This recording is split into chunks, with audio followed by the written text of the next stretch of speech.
Welcome back to the ride along, everybody. My name is Jenna Williamson, and yes, I am Jay's sister, but I wanted to introduce a special friend of mine and of Jay's. Her name is Miss Terry Hamm, and she is the director of the Texas Association of Student Councils. And so we wanted to hear a little bit about what she does and why she chose to do what she does.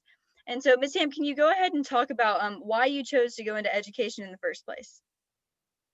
Well, Jenna, I mentioned this earlier that I graduated from high school in the 60s, and I didn't know I could do anything except to be a secretary, a nurse, a school teacher, or maybe clean houses for a living. And I wasn't interested in blood or cleaning, and I wasn't sure I'd be that good as a secretary, and both my parents were educators. So that's why I did it. And I'm glad I did. I'm thrilled I Mhm. did. I graduated with a degree in English, secondary education. I taught in Virginia, which was outstanding. It was wonderful. Alexandria, right outside the Washington, D.C. area, right there. I taught in Waco and got my master's degree in counseling. I continued to teach for quite a while in the Richardson school districts, and I 1 year in the Dallas ISD, and then finally was able to go into counseling.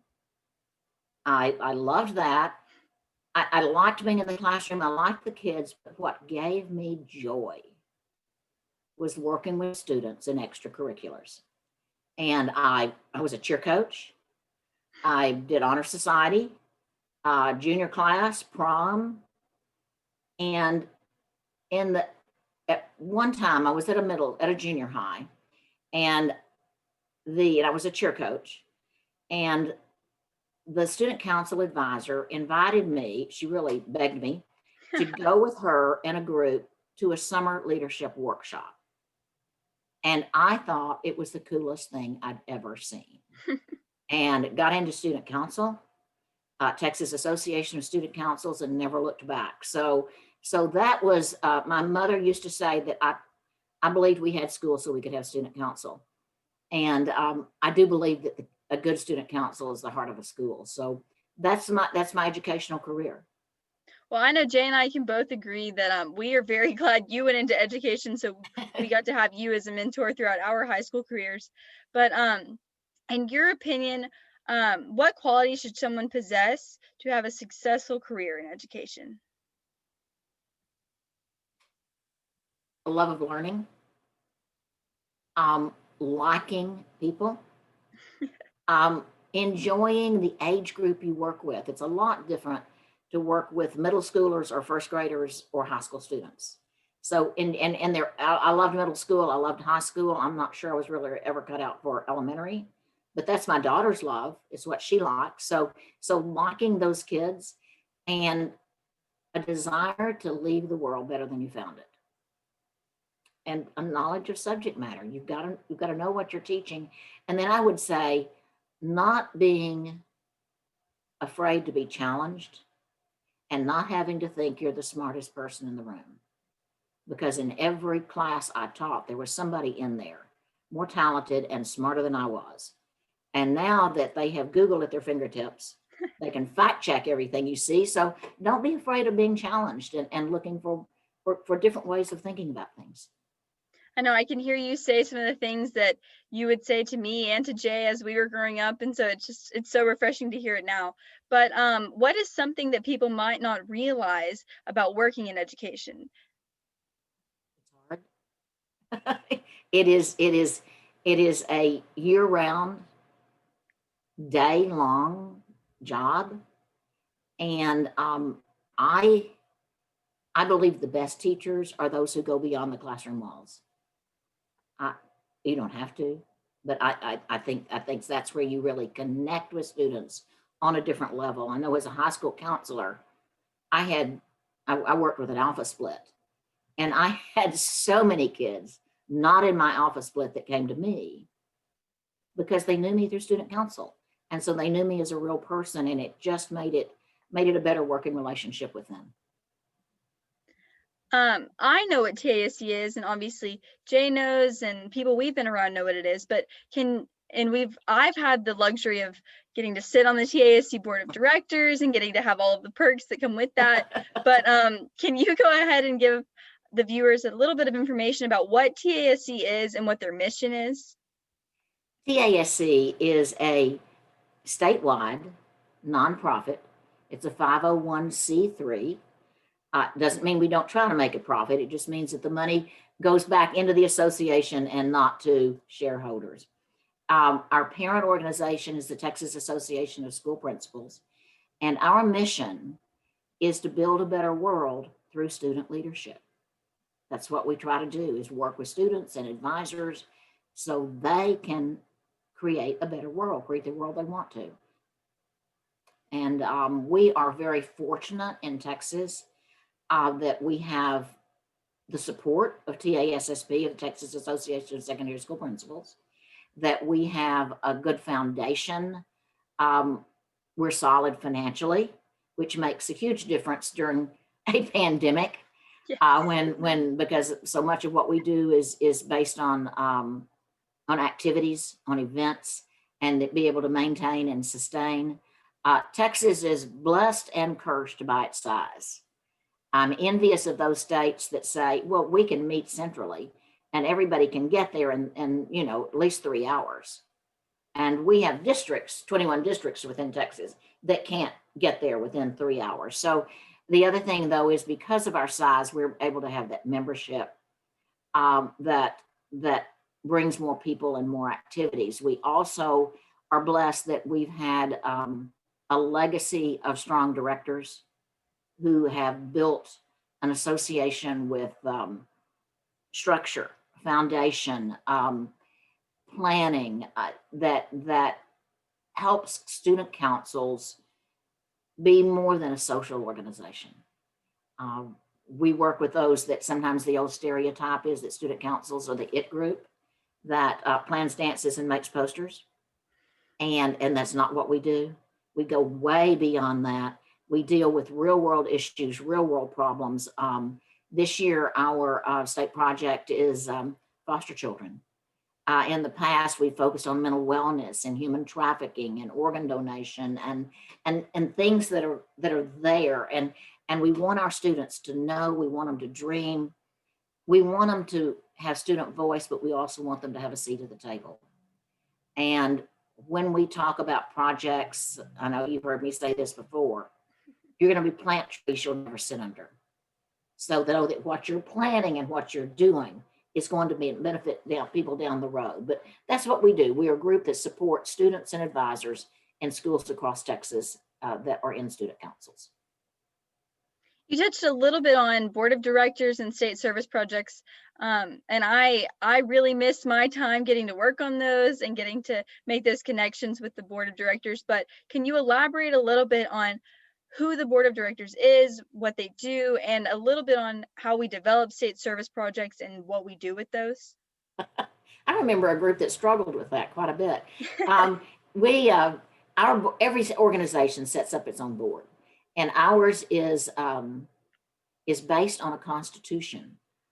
And Jenna, we spend a lot of time on that constitution and talk about it. It was interesting because I read an article about it.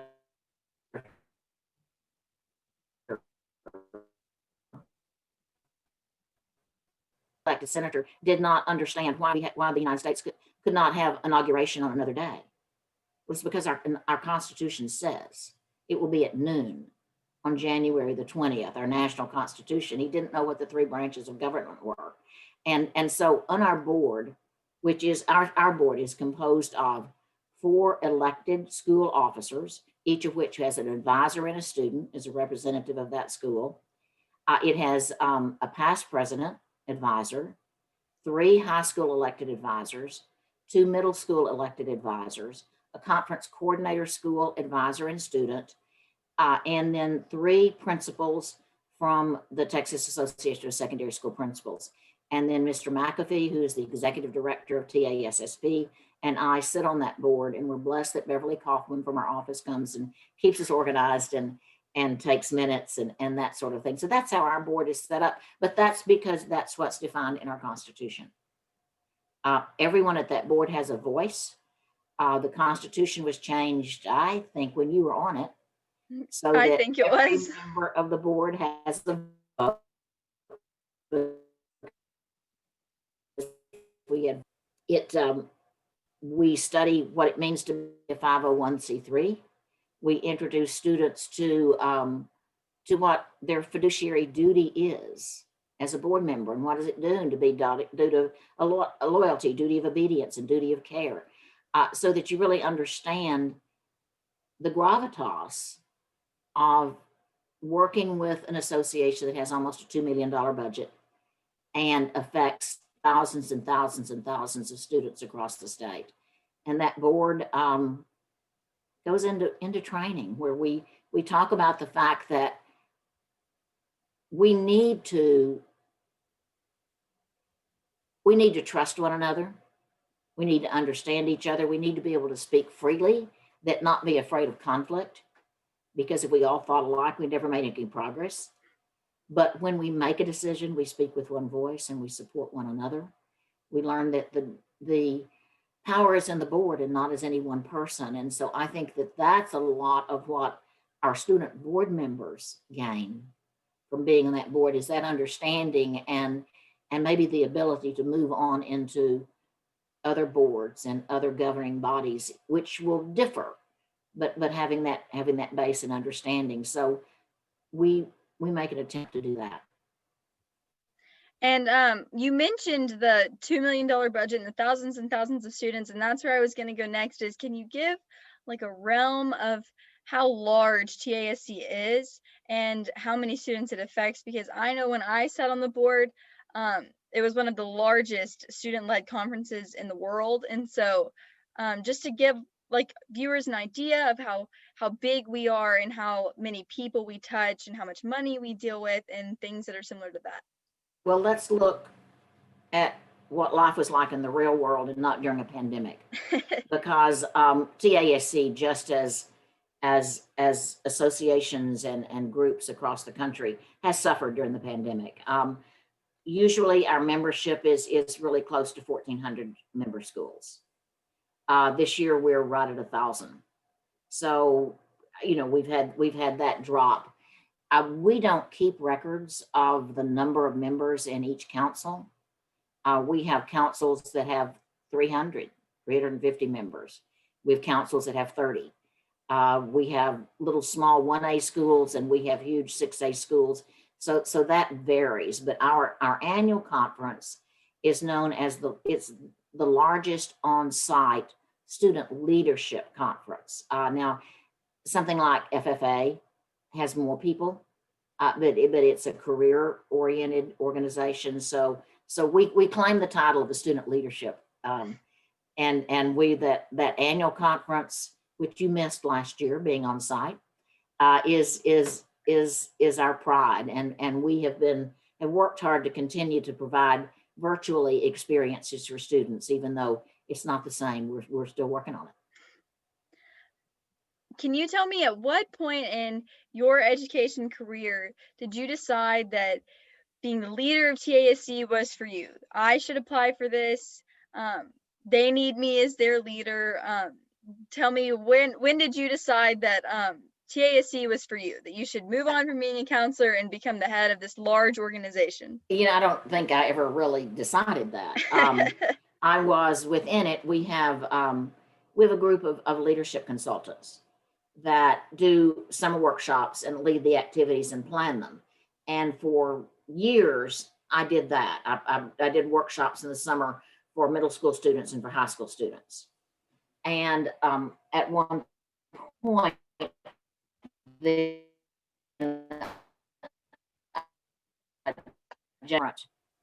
different position and work as the curriculum consultant for TASC, which meant that I went to board meetings, I went to planning for summer workshops, I visited the summer workshops, I worked with curriculum for the leadership class. And as such, since I was in that position, I could no longer be a consultant at the workshops. And I loved it. I never thought about doing anything else. And out of the blue, JJ called me and said he had been offered a position as executive director of another company, of another association. And so they were opening up this, and I might want to consider applying for it. And I almost didn't, because one of my character flaws is that I really don't like to lose. And so I have missed on some fun things because I didn't do it, because I was afraid I wouldn't do it well. And I was talking to my son about it and said, I just, I don't know. I mean, I'm probably too old for this. I don't know that I have this background. And Blake said, so you're afraid you might not get it, right? And I said, yeah. And he said, well, if you don't apply, no chance you will. Put that on, just like I tend to do others. I actually talked to somebody, polished my resume, worked on some interviewing skills, went up and was fortunate enough to get the job. And it's been a joy. I'm so excited I did. That's how that happened. I mean, I'm glad you did too. And I know there are thousands others that are just as glad as I am. Can you talk about how being an educator at a high school level is different than what you do now? How can you tell me some differences between the local level of just being in a high school in regards to what you do working in a state organization for students all across different districts around the state? This is a business. And it never dawned on me. I thought, oh, we'll plan projects. We'll have board meetings. It'll be fun. And the first time our accountant sat down with me and said, let's plan a budget, I'd never done anything beyond a student council budget locally. And so learning that, I'd hired a speaker to come in, but no, I'd never worked with convention center contracts and hotel contracts and speaker contracts. That was brand new to me. Looking at the liability you have, the responsibility you have for this larger group has been very, very different. And yet what was interesting was a little bit of the training that I did in association business. I'm an association person, get help. And so JJ said, you really need to belong to this association in Austin that works with association people. And so I went to it, and they had a training class that you could apply for leadership in that. And again, I thought, these are mostly young people starting out in their career, and I'm way past that. But I applied and I got in. And in the training, they started talking about teamwork, and they started talking about goal setting, and they started talking about emotional intelligence, and they started talking about connecting with people. And all of a sudden I thought, that's student council, that's education, that's counseling, that's what I've always done. And I discovered more about that really, really exciting field of working with associations that when I was the high school counselor and talking to students about what they wanted to do, I had no idea was out there. I wish I had. I wish I'd known more about the hospitality industry and the association industry, because they are people who are serving those in their fields. And that's what teachers do. And so I think for anybody with a background in education, going into something like this is exciting. I mean, my position, there's only one in the state. There's only about 6 full-time student council directors in the United States, and 2 of those jobs have been lost this year due to loss of income due to the pandemic. Because when you have that full-time person, you also have a big overhead that you have to maintain. And so that's been, so there's this one particular job, there's not that many opportunities, but in association, there's an association for everything. And they all plan events, and they all work with people, and they all do training, and they all care. And so it's a terrific field. Besides the struggles TASC has had throughout the pandemic, can you give me an example of some challenges you've had throughout being the director of TASC? Obviously, the pandemic ones are probably going to top some of the others, but hopefully those are not ones that you're going to have to experience again. So what are some more of your routine challenges that you have to get through and get the organization through? Budgeting was one early on. Even when things were good, we came up that first year and wrote a deficit budget. And so going back and looking at what you need to save and what you need to shelve, what you're going to keep, how can we do things differently, not falling into that rut of just always doing it the same way. Another challenge that we wanted to reach out was with the student leadership class, and how can we make it better. What was set up was we brought in somebody from out of state to teach it. And she was no longer in the classroom. And as I looked at it, I thought, no, we can do that in house. We can do it better. And so it was finding some instructors and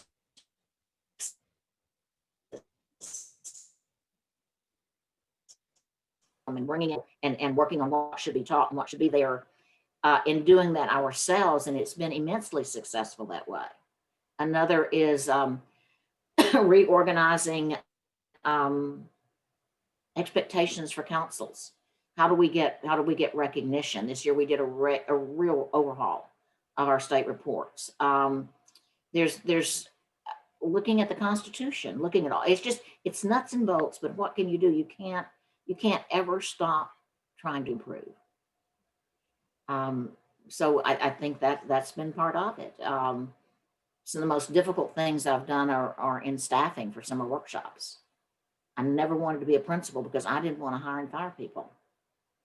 And all of a sudden you had to make a decision about who has a position and who doesn't. And that's really difficult, especially because we tend to be friends. And so that's been a challenge, is to make difficult decisions, and keep your head in it for what's best for TASC, and not what you maybe personally want to do. With that, how important are personal relationships for your job within TASC with other advisors or directors or It's enormous. It's enormous. And to maintain those, I had an advisor call me,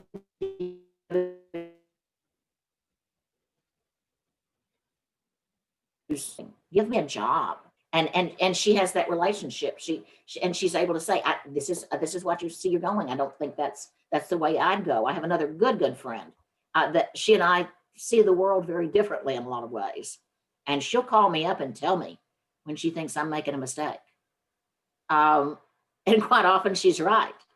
And it's maintaining that relationship that lets you be guided, that lets you seek help.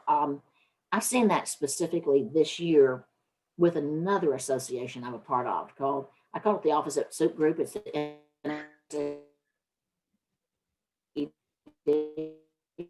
directors. And so it's one person from each state. And in 2019, a friend said, I'm going to nominate you for president of that group. It's fun. It's easy. It's not a problem. You'll have some board meetings. We have, 2 meetings a year. It's a lot of fun. I said, well, okay, it sounds great. And I took that job, and then we had a pandemic. And every association across the state, across the US, was just challenged and hurting. And suddenly we learned that as much as we hated not being able to be together physically, that we could meet remotely and serve as more of a resource for one another than we've ever done before. And suddenly I saw collaboration among states and other directors calling and saying, I have a problem, what can I do? And it's those personal relationships too across the United States that let me learn things that I can bring back to Texas and give me an avenue of peers that I can talk to. Because in any leadership, when you're the one leader, it's lonely. And so if you have peers you can talk to, and they're struggling too, and you can work through it, that's an enormous avenue of support. So again, I mean, I'm an association person. I believe in it. I think they're important. You need them, and they provide support. Saying all of them depend on that personal relationship. If you forget about people, you might as well forget about.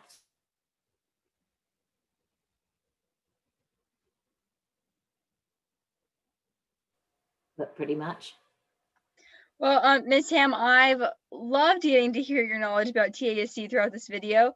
I knew a lot of it. We've had some great times in different states and in different restaurants and in different airports that we've gotten to bond and spend time together. And I know the viewers are glad to hear about it as well. But to wrap it up, in conclusion, if you could go back to your 18-year-old self and have all of the wisdom that you have now, what advice would you give someone that's, say, my age and trying to decide where to go with their career path? Take more risks. Be more adventurous. Try things out. You don't know. I mean, the education system right now drives me crazy because we go into an 8th grader's classroom and say, decide what you want to be when you're 30 years old and make your plan now. And so, get going and make those plans. And I would say, no, you don't know. What you do today may not be what you do tomorrow. So get that education base, get that experience base that's going to allow you to be flexible and do what you love to do. But most of all, do it because you love the job.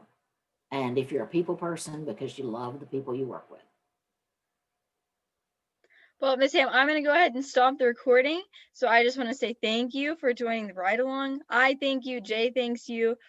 We thank you for all of your wisdom and your knowledge, as well as for being mentors to us throughout our high school careers. So I'm just going to let you go ahead and wave goodbye. And if you have anything else you want to say, any more advice, you can go ahead and throw that in there. Well, I can just say that I think I have the best job in the world because I get to work with students and advisors who want to do good things.